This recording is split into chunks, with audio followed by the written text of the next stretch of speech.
आज ना माझी पहिलीच मेकअपची ऑर्डर आहे. मनात ना खूप एक्साइटमेंट आणि कसं होईल काय होईल ह्याची भीती देखील होती.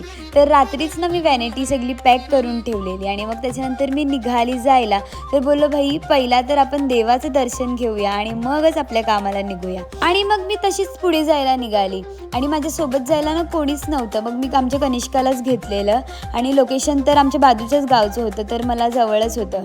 आणि जिची ऑर्डर होती ती ना मला त्यांच्या नाक्यावर घ्यायला आलेली आणि मग नंतर आम्ही त्यांच्या घरी वगैरे पोहोचलो. तिने खूप छान पद्धतीने आमचं वेलकम केलं. तिची फॅमिली पण खरंच खूप स्वीट होती. सगळ्यांनी खूप भारी ट्रीट केलं. त्याच्यानंतर ना मी मेकअपला स्टार्ट केलं. जसं अगदी तिला हवं होतं तसंच करण्याचा मी प्रयत्न केला. आणि येस, ही माझी पहिलीच मेकअपची ऑर्डर होती. आपण ना लाईफमध्ये सगळं काही विसरू शकतो, पण आपल्यासोबत जे पहिल्यांदा होतं ते आपण कधीच विसरू नाही शकत. जसं की ही मेकअपची ऑर्डरसुद्धा मी कधीच विसरू नाही शकत.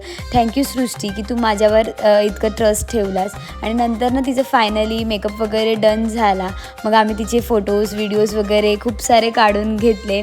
आणि येस, तिलासुद्धा आपला मेकअप खूप आवडला. आणि तुम्हाला देखील आपला मेकअप कसा वाटला ते तुम्ही मला कॉमेंट्समध्ये सांगा. आणि नंतर ना तिला एका इव्हेंटला जायचं होतं म्हणून ती पटापट निघाली. मग सोबत माझ्या ही होती आणि ही सुद्धा आपली सबस्क्रायबर आहे. आणि नंतर मी माझी सगळी वॅनिटी पॅक करत घेतली, सगळं काही भरलं. आणि येस, पहिला एक्सपिरियन्स आणि पहिला मेकअपचा दिवस माझा खूप छान गेला, खूप भारी वाटलं. आणि नंतर आम्ही निघालो घरी जायला आणि ही बघा आम्हाला आली सोडायला. So yes, that's it for the day. Bye bye.